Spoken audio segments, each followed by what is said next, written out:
အားလုံးပဲမင်္ဂလာနေ့လေးနေပါရှင်ဒီနေ့တော့ကာတွန်းဆွေမင်းတနုဖြူရေးသားတဲ့မြန်ယာစာတွတ်ပီရဲ့ကျွန်ုံနဲ့မာယာဆန်အိမ်စာအုပ်အခန်း3တရေ6ခံရခြင်းဆိုတဲ့အခန်းကိုဖတ်ပြပေးမှာဖြစ်ပါတယ်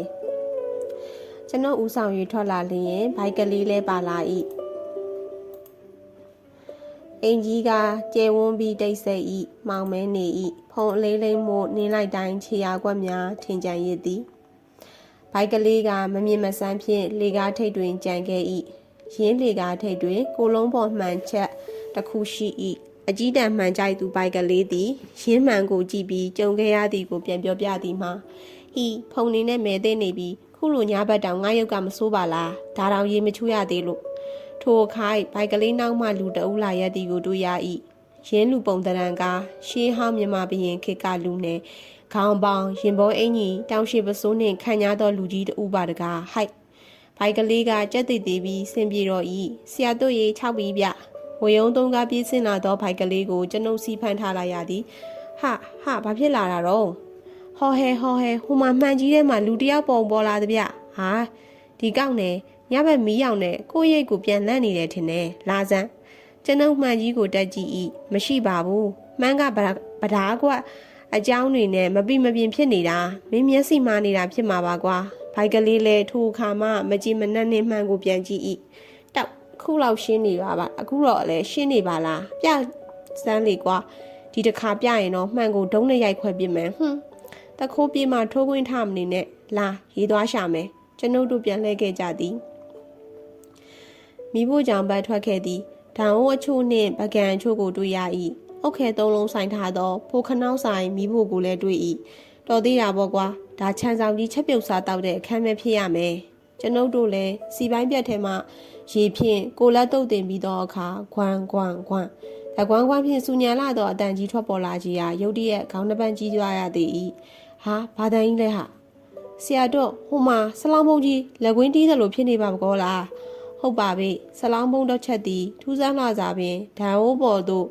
လူလက်နှင့်ဆွဲလန့်လိုက်ဖြုတ်ချလိုက်လုံနေသလိုတကွမ်းကွမ်းဖြစ်နေတော့ကြည့်ဒီကား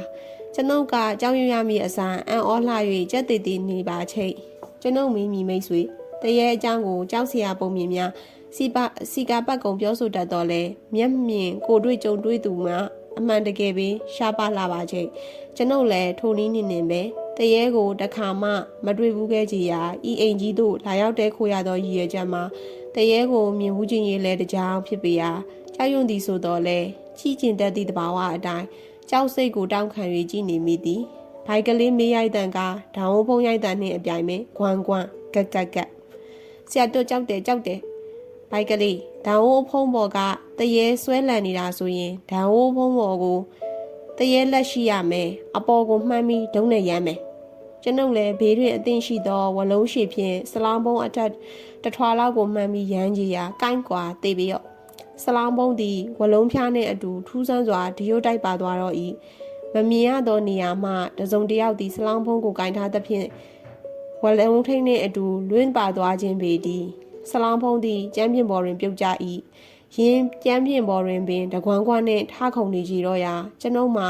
လိပ်ပြလွင့်စင်မတက်ကြောက်ရွံ့သွားသည်ဆလောင်းပုံးကြီးတသက်ထားခုန်နေခြင်းကိုတရံတစ်ခါမှကျွန်ုပ်မကြုံခဲ့ဘူးရပါချင်းကျွန်ုပ်လည်းနောက်ဆုံးကြိုးစားမှုအနေဖြင့်မိဖို့ပေါ်မှာအုတ်ခဲတစ်လုံးကိုရယူလိုက်ပြီးဆလောင်းပုံးပေါ်ပြစ်ပေါက်လိုက်သည်အုတ်ခဲသည်ဆလောင်းပုံးပေါ်တွင်ကျနေ၏အုတ်ခဲလေးချိန်ကြောင်းထင်ဆလောင်းပုံးအခုံရက်သွားသည်ခဏဆောင်ကြည့်နေပြီးမခုံတော့မှကဲမင်းတရေမထနိုင်တော့ဘူးမဟုတ်လားထိုအခါမှရင်းအုတ်ခဲတင်ထားသောဆလောင်းပုံးမှအပဓာန်အိုးတဲ့မီးဖိုထဲရှိဆလောင်းပုံးအလုံးတကွမ်းကွမ်းစူညံစွာကခုန်နေကြတော့ရာတခန်းလုံးစူညံနေတော့၏ဘိုက်ကလေးလဲအော်ဟစ်ပြေးကြပြီးသည်အမလေးကျွန်ုပ်လည်းထိုအခါမှကြောက်စိတ်ဝင်ကအပေါ်ထပ်သို့ပြေးဝင်လာခဲ့သည်အခန်းတွင်သို့ရောက်တော့ကျွန်ုပ်တို့ကမောဟိုက်နေကြပြီမှောင်မဲသောအခန်းများလှေကားများကိုမိကဲသို့ဖြတ်ကျော်ခဲ့သည်ပင်မသိချေအံ့ဩဝယ်ပင်ဟောဟဲမောလိုက်တာမျိုးကြောက်စရာပဲပြိုစရာတို့ကြီးအေးကွာဒီလိုဆလောင်းမုံတရေမျိုးဒီတစ်ခါပဲတွေ့ဘူးသေးတယ်လူကို6တာကလွယ်ပြီးအန်နီရမပေးတာတော်သေးတာပေါ့ကွာဟာကျွန်ုပ်ကကြောင်ရွံ့စရာများနှင့်ပင်ကြုံလျင်ရီမောခြင်းဖြင့်စိတ်ဓာတ်ကိုမြင့်တင်လေးရှိသည့်အတိုင်းပြုမှုကျင့်ကြံလိုက်သည်ကြောင်ရွံ့နေသည့်ဘိုက်ကလေးအဖို့အားကိုးလိုသည်မဟုတ်ပါလားကိုင်းဟိခောက်ဆွဲကြော့စားရအောင်ဘိုက်ကလေးလက်စေးကျင်သေးလား တော်ပါပြီဆရာတို့ရဲ့ဇလောင်းပုံတရေနဲ့တွေ့နေအောင်မယ်ကျွန်ုပ်တို့ကခေါက်ဆွဲကြော်ကိုမိန်ရှက်စွာစားနေမိသည်ကျွန်ုပ်ကခီးဆောင်အိတ်ထဲမှအိတ်ဆောင်နာရီကိုထုတ်ယူကြည့်မိသည်အချိန်က17နာရီခန့်ပင်ရှိနေကြပြီပဝင်းကျင်ကတိတ်ဆိတ်နေ၏ရှယ်ယိုမဤဆောင်ကအယိုးစိမ်ကွယ်မတက်အေးချမ်းလာသည်တိတ်ဆိတ်နေသောညင်းရံကိုထွင်းဖောက်၍အတန်တန်ကထွက်ပေါ်လာပါပကောတောက်ဟိုက်ဘာတန်လဲဟာကျွန်ုပ်ကခေါင်းတစ်ပတ်ကြီးသွားရပြန်သည်ဘိုက်ကလေးကခေါင်းမွေးများပင်ထောင်ထားနေပါချိတ်ဆရာတို့လှေကားဆင်းလာတဲ့အတန်ဟုတ်ပါချမ်းဆောင်ကြီးများမှမသိရအိုးချမ်းဆောင်ကြီးကအောက်မှာအဆောင်တက်တက်နဲ့နေတာပဲဗျဒီဆိုင်ကြီးလည်းမလာပါဘူးပြီးတော့ချမ်းဆောင်ကြီးကခြေမမတန်တာဖက်နဲ့လည်းမပါဘူးခြေတန်းတော်မလန်းနိုင်ဘူးသူ့ခြေတောက်တန်ကလည်းအခုလိုတောက်မြည်နိုင်မှာမဟုတ်ဘူးဘာလဲတရေ6ပြန်ပြီလားဆရာတို့တရေဆိုရင်ကြောက်တယ်ရင်းပိုက်ကလေးကကြောက်ရွံ့ဖို့ပဲတည်တည်လာမိပေပြေးတွေးဖို့စိတ်မကူအာဃတတ္တိတီလာထကွာတွားကြည့်မယ်မကြည့်လဲဒီခြေတန်းကကျွန်ုပ်တို့အခန်းဝါရောက်လာမှာပဲဥစ္စာလာလေကြောက်တယ်ဆရာတို့ရဲ့ကျွန်ုပ်လည်းခေါက်ဆွဲတို့ကိုထားပြီးအခန်းပြင်ထွက်ခဲ့သည်ဘိုက်ကလေးကကျွန်ုပ်နောက်မှာကပ်လိုက်လာသည်အခန်းတွင်လည်းနေခဲ့ရဲပုံမပေါ်ဒီတခါတော့အကြောင်းသိရမှာပေါ့တရေရဲ့ကျွန်ုပ်လည်းကြုံသွားပြီးလှေကားစီတက်လာ၏ခြေတန်းကဆင်းမြဲဆင်းလျက်သာတောက်လှေကားကိုမြင်သာသောနေရာရောက်လျင်ကျွန်ုပ်တို့သည်လိပ်ပြလွင်းစင်မတက်ကြောက်ရွံ့ရပြန်ကြပြီကောဖက်နှက်ဖြူနှစ်ဖက်ရင်းဖက်နှက်ဖြူနှစ်ဖက်မှလွဲ၍စီးလာသူမရှိကြရင်းဖက်နှက်ကြီးသည်ပင်လှေကားတဲ့ပေါ်မှာတထေချင်းဆင်းလာနေပါပကောလားဘိုးဖက်နှက်နင်းတန်သည်တိတ်ဆိတ်နေသောညဉ့်ရံကိုဖောက်ထွင်းကာပေါ်ထွက်နေပေချိတ်ဆရာတို့လာအခန်းထဲဝင်အောင်ပြုဒီဘက်လှည့်လာမှာစိုးရတယ်ဗျကျွန်ုပ်ကကြောက်စိတ်ကိုဖယ်ရှား၍စိတ်တင်ပြီးထိုထူးဆန်းလာသည့်ဘိုးဖက်နှက်တရံကိုကြည့်နေမိသည်လှေကားဆုံးသို့ရောက်သောဘိုးဖက်နှက်သည်တဖြည်းဖြည်းကျမ်းပြင်းကြီးအတိုင်းဆက်၍နေပြန်သည်အိမ်ကြီးအတွင်းဝဲမှောင်မဲနေ၏ဘိုးဖက်နှက်ဖြူမှတပါဘာမှမမြင်ရကြဘိုးဖက်နှက်စီးထားသည်ကိုလည်းမမြင်ရကြဘယ်မြင်ရမလို့ရင်းကဘိုးဖက်နှက်တည်းရဲ့6ပြနေခြင်းပေသည်ရင်းဘိုးဖက်နှက်သည်ကြည်နေရင်မှပင်အောက်ထပ်သို့ဆက်ဆင်းသွား၏ကျွန်ုပ်ကဆက်လိုက်ကြည့်မနေတော့ချေဖက်နှက်တည်းကကျွန်ုပ်တို့ကို6လန်းလို၍ပြုလုပ်ခြင်းဖြစ်ပေရာကျွန်ုပ်တို့ကအချောက်ခံလိုက်ရခြင်းဖြင့်တာဝန်ကျေပေပြီလွန်ကြံနေသောခေါက်ဆွဲကြော်တုပ်ကလေးကိုပြန်စားရန်အဝင်လွန်မင်းစွာအထိတ်တလန့်မျက်နှာဖြင့်ထွက်ပေါ်လာသောဘိုက်ကလေးကိုတွေ့ရချေသည်သမုတ်ဆရာတို့တရေဟာခန်းထဲရောက်နေပြီဗျဟင်ဘိုက်ကလေးဘာဖြစ်ပြန်မလဲကျွန်ုပ်သည်ကြောက်ရွံ့စိတ်ဖြစ်ပေါ်လာရကရုတ်ချီဟန်ကိုဖို့စိတ်ပြန်တင်းယူရသည်ဘယ်လိုလုပ်ဖြစ်မှာလဲဘိုက်ကလေးရဲ့ခေါက်ဆွဲကြော်တွေမရှိတော့ဘူးဗျဘိုက်ကလေးမင်းမဲနှစ်ထုပ်စလုံးစားပြစ်သလားဟာဆရာတို့ကိုတပည့်ကြီးဘယ်နှခါတင်ဘူးလို့လဲကျွန်တော်တို့ဘိုးဖက်နှက်တရေထွက်ကြည့်နေတော့တရေကခေါက်ဆွဲကြော်တွေစားပြစ်လိုက်တာဗျဘိုက်ကလေးကျွန်ုပ်ကိုလေလေးမရှိမှန်းကျွန်ုပ်သိပြီးသားပင်သို့ဆိုလျင်ဆိုင်ကြီးအတွင်း၌ကျွန်ုပ်ဘိုက်ကလေးပြင်အခြားမည်သူမှမရှိအခန်းတွင်းသို့ဝင်ပေါင်းမှလည်းတပေါက်ထဲလူစိမ့်ဝင်လျင်ကျွန်ုပ်တို့မြင်ရပေမည်ခြံဆောင်ကြီးမှလည်းမစွမ်းမတန်စဉ်းစားရကြပါပြီတွေးရင်ကြောတဲ့စိတ်လာသည်ကတော့အမှန်ပင်ခေါက်ဆွဲကြော်ဆိုတော့တရေတော့ရှာလဲသွားမှာပဲဟိည12နာရီကြော်ခဲ့ပြီးမျိုးအိတ်ဆက်ရန်ပြင်ဆင်သည်လေကတရွှီရွှီတိုက်ခတ်နေသည်လေတံများကြားမှတပုတ်ပုတ်အတန်သည်စီးကျက်မှန်မှန်ထွက်ပေါ်နေသည်ဘာတန်နီကြာမြင့်စွာထွက်ပေါ်နေသောအတန်ကိုဘိုက်ကလေးစိတ်ဝင်စားသည်ကြောက်ရွံ့တော်လဲကြာသောစိတ်ဝင်စားမှုကိုမတားနိုင်တော့ထွက်ခဲ့သည်အခန်းပြင်တွင်မှောင်မဲနေ၏